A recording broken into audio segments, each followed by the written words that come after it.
कि भाई हमें ये पता चला जब वो प्रेस कॉन्फ्रेंस कर रहे थे आरती जी, तो उस वक्त इलेक्शन कमीशन और इलेक्शन कमिश्नर सुन रहे थे उस प्रेस कॉन्फ्रेंस को, और सोर्सेस से खबर मिली कि उसी टाइम इलेक्शन कमिश्नर ने ये कहा कि तो ये जो कह रहे हैं इसी की वजह से तो हम एसआईआर कर रहे हैं बिहार में।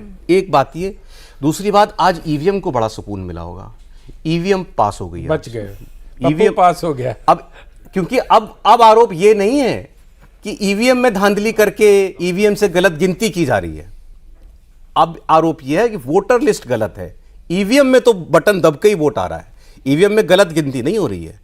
तो आज ईवीएम बरी हो गई है और इलेक्टोरल लिस्ट जो है, वोटर लिस्ट जो है, वो कटघरे में आ गई है। तो मैंने दिन में भी ये सवाल किया था, मैं फिर पूछता हूं, आपको कितना दम लगा आज राहुल गांधी के इस एटम बम में? मुझे तो बहुत दम लगा एक बात पे कि मुझे लगता है राहुल गांधी जी ने पावर पॉइंट प्रेजेंटेशन में बिल्कुल काबिलियत हासिल की है।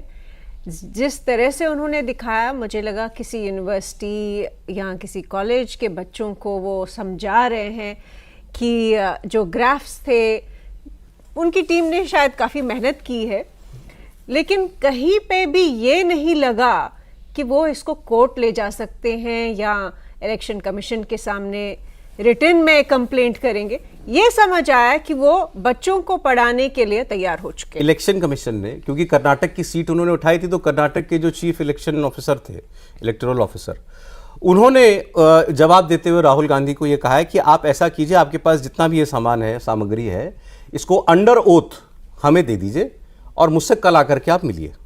परसों तक का शायद समय दिया, हाँ परसों तक का समय दिया, और फिर आप हमसे आकर के मिलिए और हम इस पर आपकी आपत्तियों के जवाब देंगे। अब वो जो ओथ है वो क्या कहती है, इंटरेस्टिंग है। I, Rahul Gandhi, member of parliament, do hereby solemnly affirm and state on oath that the statement I am about to make under rules, these rules concerning name of persons, part number of electoral roll, serial number in the electoral roll is true to the best of my knowledge। कि मैं ये जो भी data आपको दे रहा हूं, ये मेरी समझ से बिल्कुल सत्य है। I am aware that making a false declaration in connection with electoral rolls is punishable। मुझे मालूम है कि अगर ये डेटा गलत है तो फिर ये मुझे सजा भी मिल सकती है। I also understand that giving false evidence is punishable under BNS की ये दफा।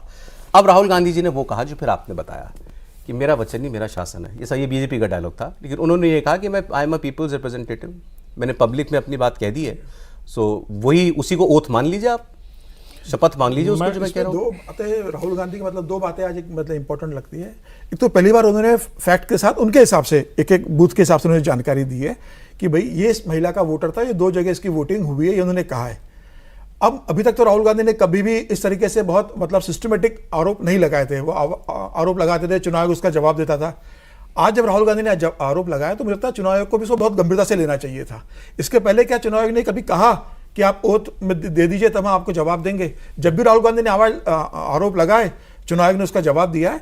तो मुझे लगता है कि एक परसेप्शन की बात होती है, छवि की। आप राहुल गांधी पत्रकार वार्ता लेकर बता रहे हैं तो चुनाव आयोग को इतना इंतजार नहीं करना चाहिए कि आप जब हमें ओथ पे दोगे तो हम जांच कराएंगे। सर, चुनाव आयोग लेकिन एक कदम आगे बढ़ा है। देखिए, चुनाव आयोग ये भी कहता है कि हम तो इनको मिलने के लिए बुला चुके हैं कई बार, ये मिलने के लिए आते नहीं। आज की पत्रकार वार्ता के बाद ये बोलना चाहिए चुनाव आयोग को कि आरोप जो लगा रहे हैं इसकी हम पूरी जांच करवाएंगे। जिस तरीके से उन्होंने जो कर्नाटका की जो बेंगलोर सेंट्रल की जो सीट के बारे में कहा या महाराष्ट्र की सीट का कहा, जो सीटों पर डबल वोटिंग हुई है, देखिए एसआईआर के मामले में तो कोई दिक्कत नहीं, एसआईआर तो होना चाहिए इस पूरे देश के अंदर।